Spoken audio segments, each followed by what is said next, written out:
In the name of Almighty God, the gracious, the merciful, respected students, friend, follower, you are most welcome in our online academy, the ESL Academy of Linguistic and Literature by Sir Ram. Respected students, friends, follower, we have started part 2nd MA English part 2nd course. In part 2nd course, we'll study poetry. We'll study romantic poetry, modern poetry. I mean to say, whatever we've studied in part 1st, that was classical in nature. But now, whatever we'll study, that will be modern. That will be having a new outlook. The writers we are going to study over here, they will be having their modern vision, modern idea, romantic ideas. They are romantic in nature. They are modern in nature. So, we'll be studying writers like William Blake, Coleridge, Keats. They are romantic poets. Then we'll study further Philip Larkin. We'll be studying Seamus Heaney, Ted Hughes. So these are the modern writers. They are contemporary in their writing style. Like that, we'll be studying drama, modern drama. That is not classical drama. Before that, what was we studying? That was just classical nature. Like writers in classical nature, they are giving just a predetermined story. Story is already determined. Sometime what the fate is deciding what will happen. But here the modern writer, they'll give you opportunity to derive meaning as much as you can.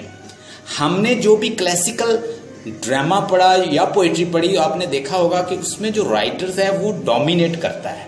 लेकिन यहाँ पे जैसे नई नई theories आई, जैसे new criticism आया, तो poets और राइटर्स ने क्या कहा कि रीडर को भी कुछ अपॉर्चुनिटी दी जाए, रीडर को भी कुछ मौका दिया जाए कि उसके माइंड में क्या है वो भी इंटरप्रेट कर ले मीनिंग, वो भी मीनिंग को डिराइव करे उसके अंदर से, टेक्स्ट के अंदर. आप देखेंगे कि मॉडर्न राइटर्स जो होते हैं वो सिंबलिज्म में बात करेंगे, इंप्रेशनिज्म में बात करेंगे, एक्सप्रेशनिज्म में बात करेंगे. ठीक है, आपको इमेजेस के थ्रू पढ़ाएंगे. जैसे वो न्यू टीचिंग मेथड आए ना, audio lingual method, pictorial method, pictures के थ्रू टीच करना. तो इसी तरह स्ट्रीम ऑफ कॉन्शियसनेस की जैसे बात करेंगे राइटर्स. पहले ऐसा नहीं था. पहले तो राइटर ने बता दिया कि जी एक बच्चा पैदा होगा.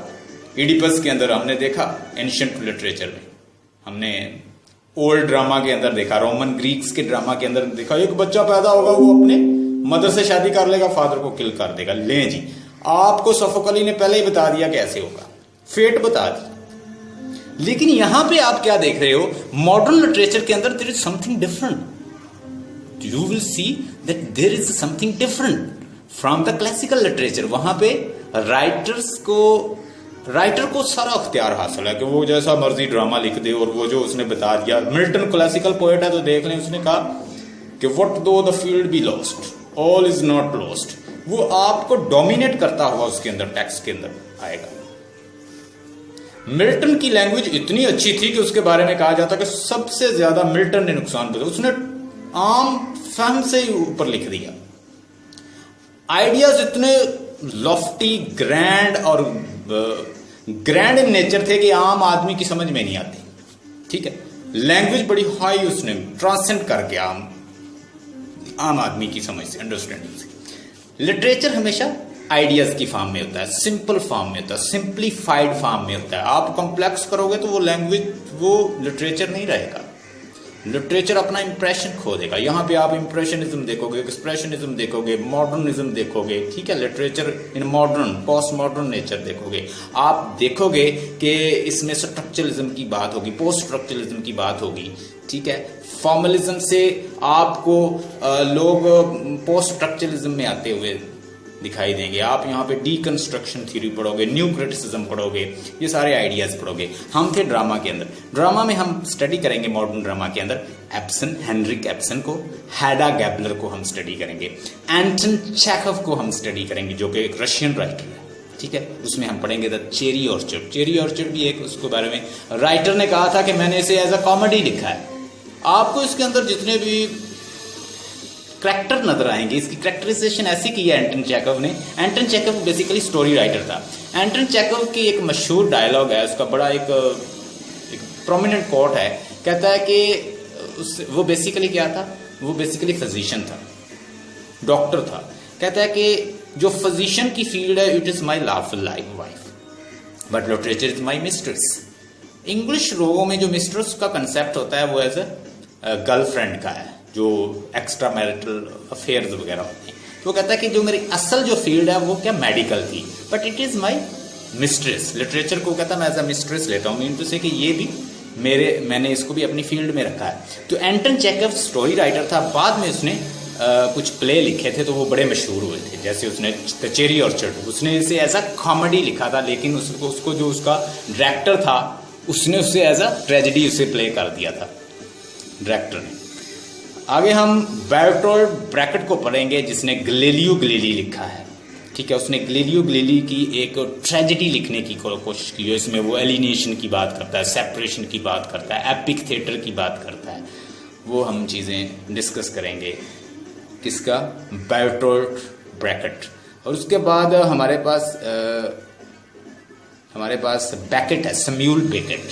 सैमुअल बेकेट मॉडर्न राइटर है, पोस्ट मॉडर्न राइटर है। वेटिंग फॉर द गॉड इसने लिखा है। वो कहता है कि दुनिया की हर चीज़ अब्सर्ड और मीनिंगलेस है। और उसने जैसे वो मिथ ऑफ सिसिफस का एक कंसेप्ट है अल्बर्ट कैमस का, तो उससे ये कंसेप्ट उसने बेसिकली ड्राइव किया कि दिस वर्ड इज मीनिंगलेस। हम यहाँ पे आए हैं मीनिंगलेस बात कर रहे हैं। यहाँ पे करेक्टर आपको दिखाई देंगे कि they are feeling absurd, this land, this word is absurd according to them, meaningless, there is nothing in it, we are finding good और evil over here in this word, there is nothing, because this word they say that the absurd writer say that this word is based on meaningless। यहाँ पे हम haven और दोज़ख के concept कहता तलाश करते फिर रहे हैं। हम यहाँ पे जन्नत तलाश करते फिर रहे हैं, ये जन्नत यहाँ पे कुछ भी नहीं है, वो कहते। So they are writer such like that, because after the world war 2 बहुत सारे लोग अग्नोस्टिक हो गए थे, बहुत सारे लोगों ने मजहब से बिलीव छोड़ दिया था। तो इनके आइडिया आपको ऐसे नजर आएंगे। यहाँ पे बाइबल पे भी लोग आप देखेंगे कि वो करैक्टर जो है बाइबल के ऊपर मजाक कर रहे हैं, बाइबल को उस पर तंज करते दिखाई देंगे। अच्छा जी, आगे हमारे पास writer Edward Bond. Edward Bond का हम पढ़ेंगे द सी जो है वो एडवर्ड बॉन्ड ने इसको लिखा है। एडवर्ड बॉन्ड बात करते हैं कि ट्रेजेडी जो है, मॉडर्न ट्रेजेडी और जो क्लासिकल लिटरेचर से रिलेटेड जो ट्रेजेडी है, जो अरिस्टोटल ने डेफिनेशन दी है ट्रेजेडी की, उससे डिफरेंट है। कैसे? क्लासिकल ट्रेजेडी में इंसान जो है उसके अंदर एक हमार्टिया होता है, हमार्टिया उसको डाउनफॉल की तरफ लेके। यहाँ पे सोसाइटी जो है वो प्रॉब्लम करती है, सोसाइटी इंसान को सफर करवाती है। सोशल जो वैल्यूज हैं उनकी वजह से ट्रेजेडी आपको नजर आएगी। यहाँ पे ट्रेजेडी हो जाएगी और राइटर जो है उसके बाद उससे जिंदगी तलाश करेंगे। जैसे किसी के ऊपर ट्रेजेडी हुई, आपके साथ ट्रेजेडी होगी, आप यहाँ से चले तो इस्लामाबाद पहुंच गए नई लाइफ तलाश करने के लिए। अब यहाँ पे जो है ट्रेजेडी के बाद जिंदगी तलाश की, ट्रेजेडी के बाद रिफाइन किया जाता है, ट्रेजेडी के बाद खुद को बेहतर किया जाता है, ट्रेजेडी के बाद न्यू डिमेंशन तलाश की जाती है, नई मंजिलें तलाश की जाती है, नया घर तलाश किया जाता है, नई इवॉल्वमेंट की तरफ इंसान जाता है, खुद को बढ़ाता है, अच्छा बनाता है, रिफाइन करता है। जैसे Bacon said, every calamity leads toward prosperity, but prosperity must lead toward tragedy. तो कैलेमिटी के बाद, ट्रेजेडी के बाद किसकी तरफ? खुशहाली की तरफ जाया जाता है। तो यहाँ पे फाइंड की जाती है लाइफ, इसके बाद ट्रेजेडी हो जाती है। तो ये आप सी में आप देखेंगे, आपको एडवर्ड बॉन्ड बताएंगे कि कैसे हम ट्रेजेडी के बाद अच्छी बेटर लाइफ कर सकते हैं। उसके बाद हम पेपर 3 को डिस्कस करेंगे। उसमें हमारे पास नावल है, हम डिस्कस करेंगे जोसेफ कॉनरेड को, हार्ट ऑफ डार्कनेस। ब्लैक लोगों को कैसे जकड़ा हुआ है और कैसे उनको सजाएं मिल रही हैं, कैसे उनको डिस्टर्ब किया जा रहा है और उनकी लाइफ कैसी है, हम देखेंगे। और ये आपको जोसेफ कॉनरेड, जो कि बहुत सारे जिन्होंने आयरलैंड का सफ़र किया है, वो आपको अपने एक्सपीरियंसेस बताएंगे थ्रू देयर जर्नी, अपनी जर्नी के through. James Joyce James Joyce जो मॉडर्न राइटर है हम उसको स्टडी करेंगे। स्ट्रीम ऑफ कॉन्शियसनेस की बात करेगा। स्ट्रीम ऑफ कॉन्शियसनेस थॉट्स हैं आपकी, रॉ थॉट्स हैं, जैसी रॉ थॉट आ रही हैं आपके माइंड में आ रही हैं वैसा लिख रहे हैं, तो वो आप एक नेचुरल आउटलुक दे रहे हैं। वो आप Portrait of an Artist as a Young Man में आप पढ़ेंगे कि एक राइटर है, एक यहाँ पे एक प्रोटैगोनिस्ट है जो सफ़र करता है, जो अपनी स्टोरी आपको सुनाएगा। वर्जीनिया वुल्फ को स्टडी करेंगे जो कि फादर ऑफ आप कह लेंगे एक एक्सपीरियंस्ड राइटर है, किसमें स्ट्रीम ऑफ कॉन्शियसनेस में पायनियर राइटर है, एक पायनियर राइटर है इसमें। तो टू द लाइट हाउस को हम स्टडी करेंगे। इसके अंदर हम एक ट्रेजेडी देखेंगे, मिस्टर और मिसेस रैमसे, दो इसके यानी जो मेन राइटर्स हैं उनकी आगे उसकी औलाद है, और उससे एक कॉन्फ्लिक्शन सी एक दिखाई गई है जो हम इसके अंदर देखेंगे। इसके 3 पार्ट्स हैं। एक इसका पार्ट है विंडो, उसके बाद है ये रिटर्न टू द होम, ये वापस जब आते हैं होम, और उसके बाद तीसरा पार्ट है लाइट हाउस। तो ये 3 इसके पार्ट्स हैं, वो हम इसमें डिस्कस करेंगे। स्ट्रीम ऑफ कॉन्शियसनेस में लिखा गया है। शिनोवा एचबे एक अफ्रीकन राइटर्स हैं और अफ्रीकन राइटर है, और वो बताएंगे कि जितने भी ओरिएंटलिस्ट हैं, जितने भी हार्ड राइटर हैं जिन्होंने गलत लिखा है अफ्रीकन के बारे में, वो तो बंदे खाते हैं, वो इंसानों का फ्लैश खा जाते हैं, वो तो बड़े ही बारबेरिक हैं, वो बड़े ही ओल्ड हैं, बड़े रस्टिक हैं, बड़े विल्जियर लोग हैं। तो शिनोवा एचबी कहेंगे no, they are wrong, they are not giving the true depiction. I am the inhabitant of the African society. I know African literature, I know African culture, and I know how do they behave and what was the culture there. And the English people, they went there, they destroyed their culture. And how did they destroy their culture? How they monopolized them, how they captured their land, how they made them suffer. तो वो बताएगा, true reflection कहता वो देगा जो वहाँ का रहने वाला है। मिसाल के तौर पे यहाँ की लड़की को आप भेज दें, मॉडर्न लड़की जिसने मिनी स्कर्ट पहनी हुई है, मॉडर्न है, उसको आप सऊदी अरब भेज दें। सऊदी अरब में जो वो देखेगी औरतें चेंड हैं, औरतों को बुर्का पहनाया हुआ, टोटली वेल्ड हैं, तो वो देख के कहेगी कि बहुत ज़्यादा सजा दी हुई है इन्होंने, वो इनको अनकल्चर्ड कहेगी। अब इसी औरत को आप ज़रा उधर भेज दें, तो वहाँ पे ये औरतें अगर देखें कि वो डांस कर रही हैं, they are embracing with the guys, drinking together, dancing together, kissing together. So what will happen? What will they reflect? What will she give reflection? वो रिफ्लेक्शन ये देगी कि ये अनकल्चर्ड है। तो ये कहता है जी अकॉर्डिंग टू कल्चर वाइज हम डिसाइड कर लेते हैं कि वो अनकल्चर्ड है और वो कल्चर्ड है। ये कल्चर हर किसी का डिफरेंट होता है, ये आपको शिनोवा एचबी बताएगा। हाँ जी, इसके अलावा अहमद अली को हम स्टडी करेंगे जो एक पाकिस्तानी राइटर है, ट्रैवलाइट इन द डेली। और इसने किसको देखा है? इसने सब कॉन्टिनेंट के कल्चर को देखा है कि कैसे यहाँ पे ब्रिटिश लोग आए और उन्होंने हमारा कल्चर डिस्ट्रॉयड कर दिया। हिंदू कल्चर और मुस्लिम कल्चर को उन्होंने डिस्ट्रॉयड करके क्या कर दिया, एक न्यू कल्चर ही दे गया। बॉयफ्रेंड, गर्लफ्रेंड, और फादर है तो उसकी भी कोई गर्लफ्रेंड है, वो भी किसी जाते हैं किसी प्रोस्टिट्यूट के पास, बच्चा है तो वो भी जा रहा है, और उन्होंने अपना कल्चर ही तबाह बर्बाद कर लिया है। लड़के लड़कियां जो हैं वो बिल्कुल ब्रिटिश कल्चर को, गर्लफ्रेंड मिस्ट्रेस का कंसेप्ट आ चुका है। तो वहाँ पे वो आपको ना वो कल्चर बताएगा कि कैसे डिस्ट्रॉय किया है कल्चर, मुस्लिम कल्चर को ब्रिटिश ने यहाँ पे आके सब कॉन्टिनेंट में। ये जी अहमद अली आपको बताएगा। उसके बाद जी लिटरेरी क्रिटिसिज्म है हमारे पास।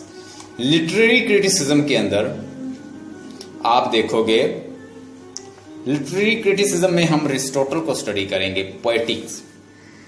रेमंड विलियम मॉडर्न ट्रेजेडी का कंसेप्ट देगा, वो आपको बताएगा ट्रेजेडी सिर्फ वो नहीं होती कि जो ट्रेजेडी आपने, अरिस्टोटल आपको डेफिनेशन देता है, इसके अंदर कुछ रिफाइनमेंट की ज़रूरत है, कुछ डेवलपमेंट की ज़रूरत है, कुछ मॉडर्निटी की ज़रूरत है। वक्त के साथ बहुत सारी चीज़ें बदल जाती हैं। तो ट्रेजेडी एक रॉयल पर्सन की नहीं होती, एक आम पर्सन की भी ट्रेजेडी होती है। अगर लेट्स सपोज एक आदमी घर से चला काम करने के लिए गया, वो बाहर गया, उसका एक्सीडेंट हो गया, वो एक कॉमन मैन है, क्या उसकी ट्रेजेडी नहीं है? जब उसकी डेथ होगी, उसकी वाइफ सफ़र होगी, उसका खानदान, उसके पेरेंट्स, उसके बच्चे, तो that is the tragedy as well, that will leave a long lasting effect on the life of the poor people. Their house, their brother, sister and offspring, उनके बच्चे, तो बहुत सारे लोगों पे ये भी कहता है इफेक्ट छोड़ता है. तो हम कह सकते हैं कि कॉमन मैन की भी ट्रेजेडी होती है. रेमंड विलियम आपको इसमें बताएगा. कैथरीन बेल्से, क्रिटिकल प्रैक्टिस लिखी है. मॉडर्न राइटर है, पोस्ट मॉडर्न राइटर है, आज भी कंटेम्प्रेरी राइटर है, आज भी आपके सामने जिंदा है. ये जी आपको क्रिटिकल प्रैक्टिस, इसमें आपको क्रिटिसिज्म और न्यू क्रिटिसिज्म और क्रिटिसिज्म की जो डिफरेंट लोगों ने क्रिटिसिज्म पे लिखा है उनके लिखे हुए ही आपके सामने वो पेश करेगी. और कैथरीन बेल्से आपको बताएगी कि क्रिटिसिज्म क्या है, न्यू क्रिटिसिज्म क्या है. आपको ये भी बताएगी कि जो क्लासिकल क्रिटिसिज्म है वो क्या था, मॉडर्न क्रिटिसिज्म क्या है, न्यू क्रिटिसिज्म क्या है, प्रैक्टिकल क्रिटिसिज्म क्या है. तो न्यू क्रिटिसिज्म और प्रैक्टिकल क्रिटिसिज्म में क्या फ़र्क है, ये सारी चीज़ें आपको बताएंगी और इनकी डेफिनेशन वगैरह और हर चीज़ आप इसमें जानेंगे. कैथरीन बेल्से की क्रिटिकल प्रैक्टिस में बुक अच्छी है, स्टडी करेंगे, आपको मज़ा आएगा इसमें. T S. Eliot Tradition and Individual Talent पे बात करेगा. ट्रेडिशन एंड इंडिविजुअल टैलेंट पे बात करेगा. क्रिटिसिज्म का कंसेप्ट दिया है. न्यू क्रिटिसिज्म जो बाद में अमेरिकन ने डोमिनेट किया है, जिसमें कहते हैं कि इसका कंसेप्ट जो है